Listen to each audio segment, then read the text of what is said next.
మొత్తానికైతే చాలా పీస్ఫుల్గా అంటే మీ మాటల్లో నాకు అర్థమవుతుంది ఏంటంటే దేనికి టెన్షన్ తీసుకోని అవసరం లేకుండా పీస్ఫుల్గా కామ్గా ఏది ఎలా జరిగినా ఓకే ఎలా దాటుదాం వీలైతే దాటుదాం లేదంటే అలా వెళ్ళిపోదాం. మేము రామలక్ష్మణ్ అనే సినిమా ఒకటి ఉంటుంది కదా, అది రిలీజ్ అయిపోయింది. ఓకే, అందరికి తెలిసిపోయింది. అందరు తెలీదు, ఎవరు తెలీదు. సినిమా రిలీజ్ అయిపోయింది, మీ సినిమా కూడా రిలీజ్ అయింది. నువ్వేం చేయాలి, నువ్వు ఎక్కడ ఉండాలి, నీకు ఎంతమంది పిల్లలు, ఏం పని చేయాలి ఏంటి, మొత్తం సినిమా రిలీజ్ అయింది. నీకు తెలీదు, టెన్షన్ పడుతుంటాం. బాగా తెలిసింది అనుకో, రిలాక్స్గా ఉన్నాం. మేము రిలాక్స్గా ఉన్నాం. మా సినిమా రిలీజ్ అయిపోయింది, ఆ దానిలో వచ్చే సీన్లే వస్తాయి, మనకేం ప్రాబ్లం. అందుకని మనం ఏదో సీన్ ఫేవర్ అనుకుంటాం. మనం ఏదో సీన్ అనుకోవాలి, ఆ సీన్ జరుగుతుంది. ఓహో, ఆ సీన్ అంటే ఆయన సీన్ కావాలి, ఇది అక్కడ స్క్రిప్టెడ్ ఆల్రెడీ ఉంది అంటారా.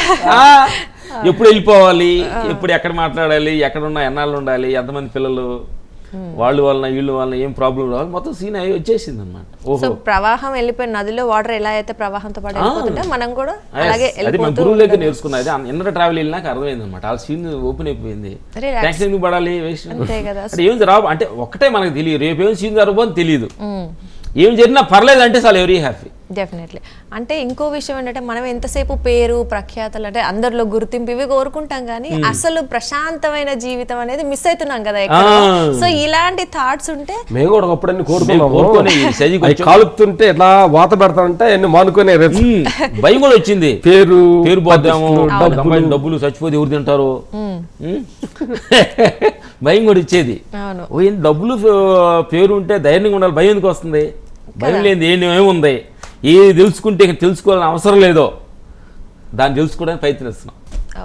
అది ఆత్మ పైన ఇన్నర్ ట్రావెల్ అంటారు దాన్ని, ఇన్నర్ కోర్స్ అనమాట. ఎందుకంటే కళ్ళన్నీ ఏంటంటే ప్రపంచంలో కళ్ళన్నీ బయటికి పెట్టారమ్మా, చెవులన్నీ బయటికి, మాట్లాడేది బయటికి అనమాట. ఎందుకంటే భగవంతుడు చాలా తెలియగల అతను, అన్ని బయట పెట్టేసి ఆయన లోపల ఉన్నాడు, గమనిస్తూ ఉంటారు, ఎక్కడ చూస్తున్నాడు వీడు, ఈ కాళ్ళు ఏడ తీసుకెళ్తున్నాడు, బార్కి వెళ్తున్నాడా, టెంపుల్కి వెళ్తున్నాడా, ఈ చూపు ఏడ చూస్తున్నాడు, ఈ చెవులు ఎక్కడ పెట్టాడు వీడు, ప్రతి క్షణం ఆయన సీసీ కెమెరా లోపల అంటారా తప్పు తెలియదు సార్ అని అనుకో, పలానా రోజు ఇదిగో చెక్ ఇన్ని గంటలకి చీటీ ఓపెన్ చేస్తుంది వెంటనే. నువ్వు అడుగు ఏం చెబుతున్నావు బంగారతల్లి, అడుగు. మీరు ఏం చెప్పాలనుకున్నా అది చెప్పండి, మేము వినడానికి చాలా ఇంట్రెస్ట్. చెప్పాలంటే ఏం లేదు నా తల్లి, అంటే మనం చెప్పడం కూడా జరిగింది అనమాట. ఏంటంటే ప్రపంచం, సంసారం, ఈ దేహం, ఈ 3 సింహాలు కనిపించేది 4వ సింహమే భగవంతుడు ఆత్మ అంటారు. ప్రపంచం సింహం గాండ్రిచుద్ది, కరిసినట్టుగా ఉంటుంది. దాన్ని మనం సాక్షిగా చూస్తే అప్పుడు రావచ్చు, మన పేరు పోవచ్చు, ప్రపంచం లాస్ రావచ్చు, బిజినెస్ రావచ్చు, ఇలా భయపెడుతూ ఉంటుంది ప్రపంచం. అనాలి, అప్పుడు అనాలి, ఎవరికి లాస్ వచ్చేది, ఎవరికి లాభం వచ్చేది, నీకు అర్థమైందా? అందరూ ఇందులో ఉండేవాళ్లే కదా, ఆ చక్రంలోనే తిరుగుతున్నాం. దాన్ని మనం చూడగలిగితే, సాక్షి ఉండగలిగితే, లాభాన్ని నష్టాన్ని రెండింటిని సమానంగా చూడాలి.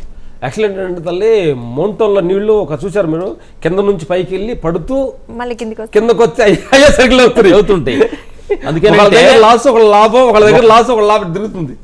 నీకు లాభం వచ్చిందంటే ఇంకోటి కూడా లాస్ అయి ఉండాలి.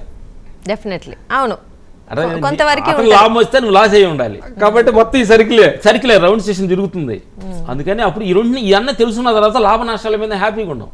డెఫినెట్లీ. ఓకే, సో లాభమైనా నష్టమైనా, అది కష్టమైనా ఆనందమైనా అన్ని ఈక్వల్ గా తీసుకుంటే ఇలా వెళ్ళిపోవచ్చు అనమాట.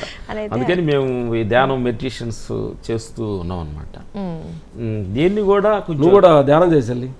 డెఫినెట్లీ అండి, మీరు చెప్పారు కదా.